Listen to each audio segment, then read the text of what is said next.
नमस्कार दोस्तों, स्वागत है आपका मंजू आर्ट्स में। कैसे हैं आप लोग?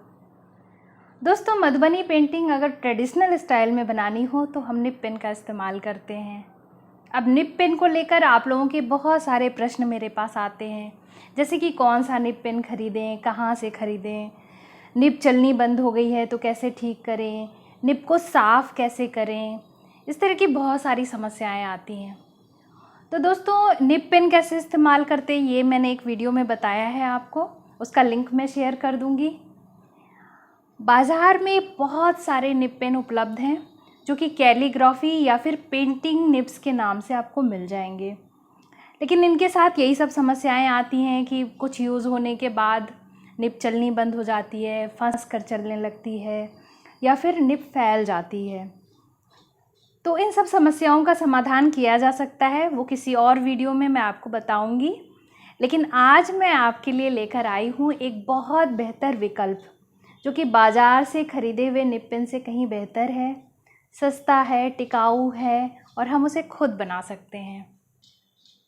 दोस्तों, पुराने ज़माने में गांव में रहने वाले बच्चे इंक से लिखने के लिए खुद से बनाए हुए पेन का इस्तेमाल करते थे और इस पेन को बनाने के लिए वो बांस और इसी कैटेगरी में आने वाले दूसरे झाड़ पेड़ पौधों का इस्तेमाल करते थे।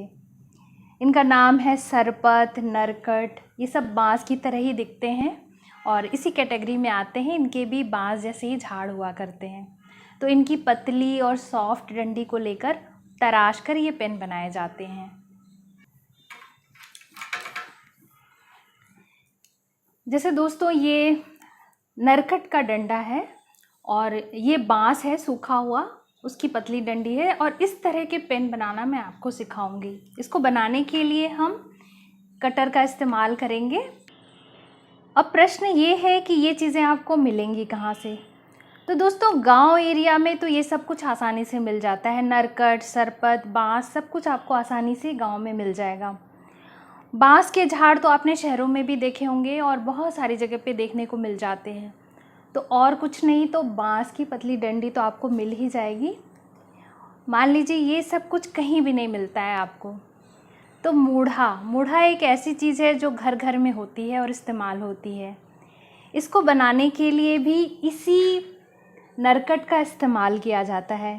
तो आप अपने पुराने टूटे हुए मूढ़े में से एक डंडी निकाल कर पेन बना सकते हैं। तो चलिए सीखते हैं कि ये पेन कैसे बनेगा।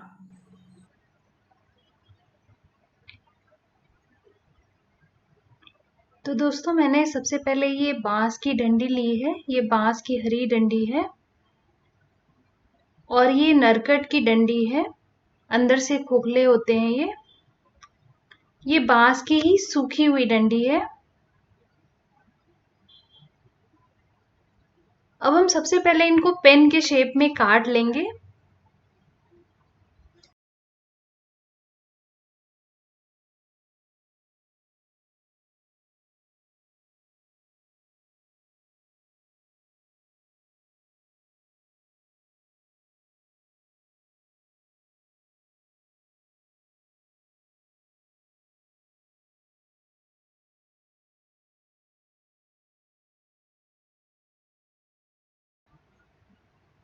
तो दोस्तों, मैंने इन सबको पेन के शेप में काट लिया है, मतलब इनकी गांठें निकाल दी हैं। अब हम इनको तराश कर पेन बनाएंगे। बहुत सावधानी से ये काम करना चाहिए।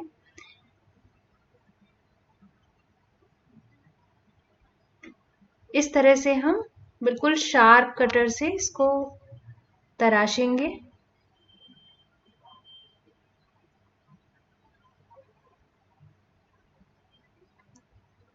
और इसको निब का शेप देना है। पॉइंटेड बनाना है आपको, लेकिन ध्यान रखिए कि ये खुरदुरा ना हो और इतना ज्यादा पॉइंटेड भी ना हो कि आपसे चले नहीं। हम चलाकर देखकर और फिर वापस भी इसको शार्प कर सकते हैं।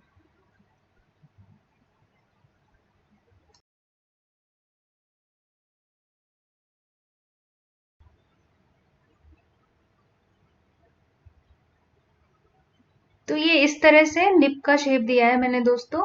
अब इसको यूज करने के बाद पता चलेगा कि ये ठीक है या इसमें और भी करेक्शन की जरूरत है।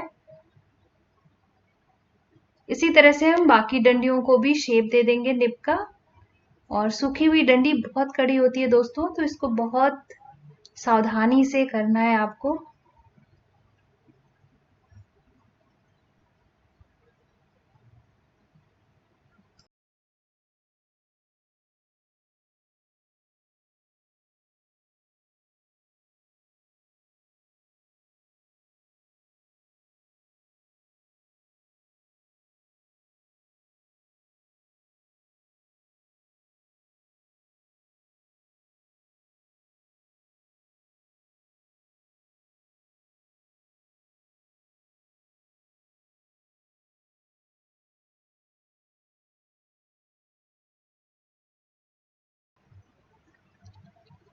दोस्तों ये ध्यान देना बहुत ज़रूरी है कि आपकी निब का टिप जो है खुरदुरा ना हो, अदरवाइज ये स्मूथली नहीं चलेगा।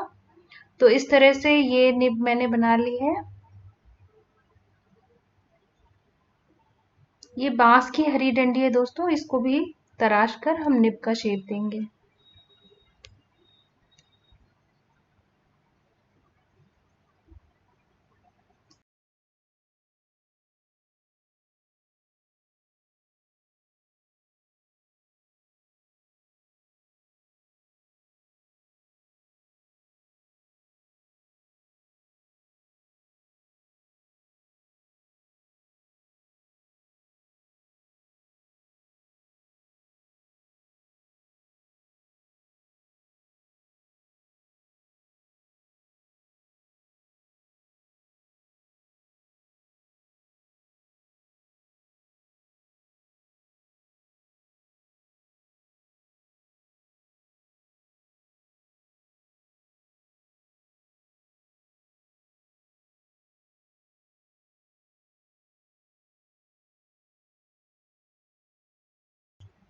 तो दोस्तों ये इस तरह से 3 पेन मैंने बना लिए हैं और ये सारे ही बहुत अच्छे लग रहे हैं मुझे, लेकिन चलाकर पता चलेगा कि ये कैसे चलते हैं। और अगर हमें इसमें कुछ सुधार करने की ज़रूरत हो तो फिर बाद में हम कर सकते हैं, पहले इन्हें चलाकर चेक करना पड़ेगा।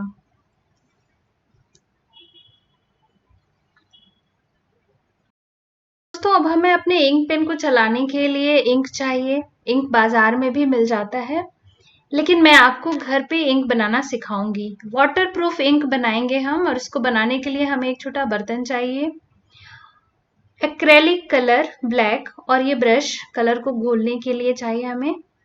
अपने बर्तन में हम थोड़ा सा पानी डालेंगे। एक्चुअली इस तरह से किया जाता है कि जितना पानी आपने लिया है उतना ही कलर आपको मिलाना है, लेकिन आप थोड़ा कम ज़्यादा कर सकते हैं। चलाकर देखिए, अगर आपका कलर अच्छा डार्क चल रहा है तो इसका मतलब वो सही बना है, और अगर वो हल्का लग रहा है तो आपको उसमें और कलर मिलाने की ज़रूरत है। तो इस तरह से हम ब्रश की सहायता से कलर को बहुत अच्छी तरह से पानी में घोल देंगे ताकि वो अच्छी तरह घुल जाए उसमें। अब हम अपने पेन को चेक करते हैं। तो सबसे पहले ये मैंने सूखे हुए बांस की डंडी ली है जिससे हमने पेन बनाया है।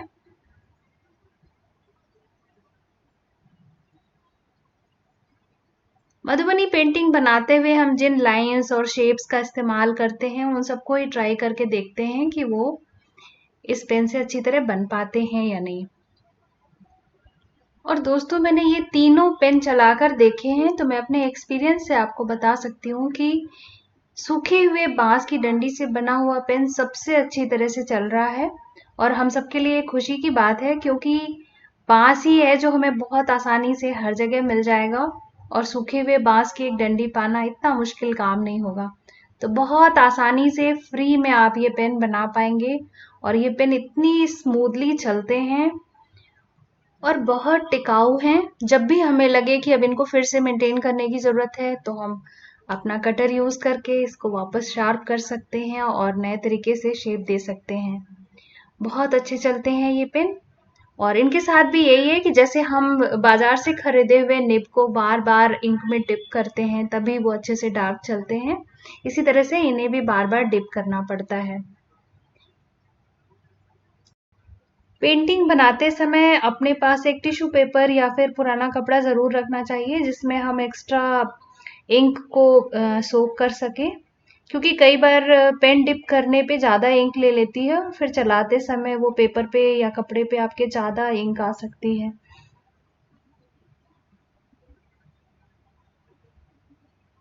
ये नरकट की डंडी से बनाया हुआ पेन है दोस्तों, ये भी बहुत अच्छा चल रहा है। बस ये डंडी थोड़ी सी टेढ़ी है, इसलिए मुझे इसको पकड़ने में प्रॉब्लम हो रही है। तो अगर ये सीधी होती तो बहुत अच्छा पेन बनता।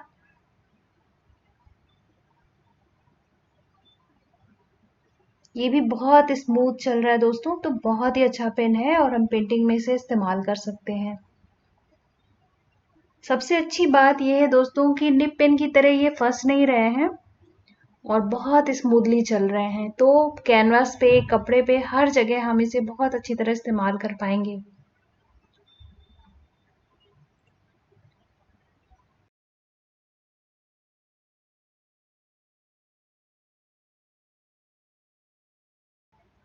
सूखी और गीली डंडी से बने हुए पेन के परफॉर्मेंस में थोड़ा सा फर्क होता है दोस्तों, क्योंकि गीली डंडी के अंदर ऑलरेडी नमी है, तो वो इंक को बहुत अच्छी तरह से सोखता नहीं है, तो हमें उसे बार बार डिप करना पड़ता है। जबकि सूखी हुई डंडी से बना हुआ पेन इंक को अपने अंदर सोख लेता है, तो वो थोड़ा ज्यादा चलता है।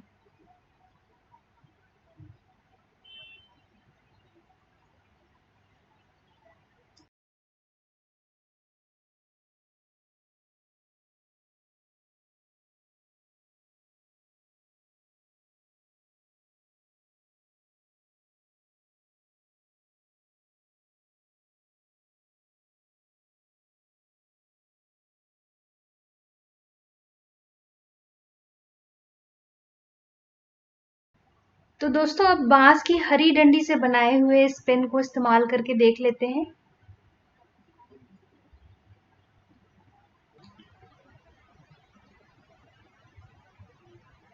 ये भी बहुत स्मूथ चल रहा है दोस्तों, और इसकी निब भी बहुत अच्छी बनी है, तो बहुत अच्छी परफॉर्मेंस है इसकी।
दोस्तों मुझे लगता है नरकट से बनाए हुए इस पेन को मुझे थोड़ा और शार्प कर देना चाहिए। इसकी निब को थोड़ा सा और ठीक करने की जरूरत है।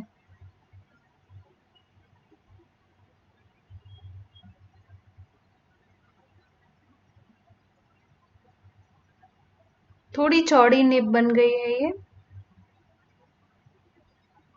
तो अब इसको चला कर देख लेते हैं।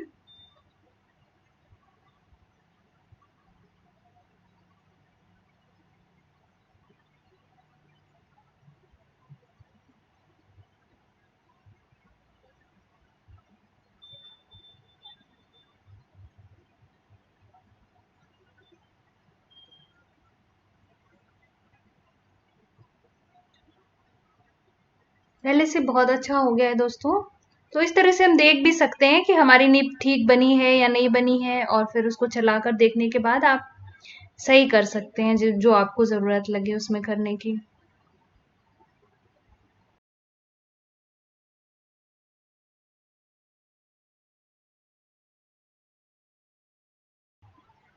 तो दोस्तों अब हम जल्दी से एक छोटी सी पेंटिंग बनाएंगे इन पेन का इस्तेमाल करते हुए। और बिल्कुल ट्रेडिशनल चीज़ मैंने चूज़ की है जो इसमें बनाकर मैं आपको दिखाऊंगी। हम एक सन की पेंटिंग बनाते हैं जो कि बिल्कुल पारंपरिक तरीके से बनता है।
इंक को सूखने का वक्त देना बहुत ज़रूरी है दोस्तों। मैंने तो बहुत जल्दी जल्दी बनाया। आप देख सकते हैं कि ये इंक फैल भी जाता है। तो जब भी आप बनाएं आराम से बनाइए और इंक को सूखने का वक्त दीजिए, टिश्यू पेपर का इस्तेमाल कीजिए। तो दोस्तों हैंडमेड पेन से बनी हुई ये हमारी ट्रेडिशनल सन की पेंटिंग बिल्कुल तैयार हो चुकी है।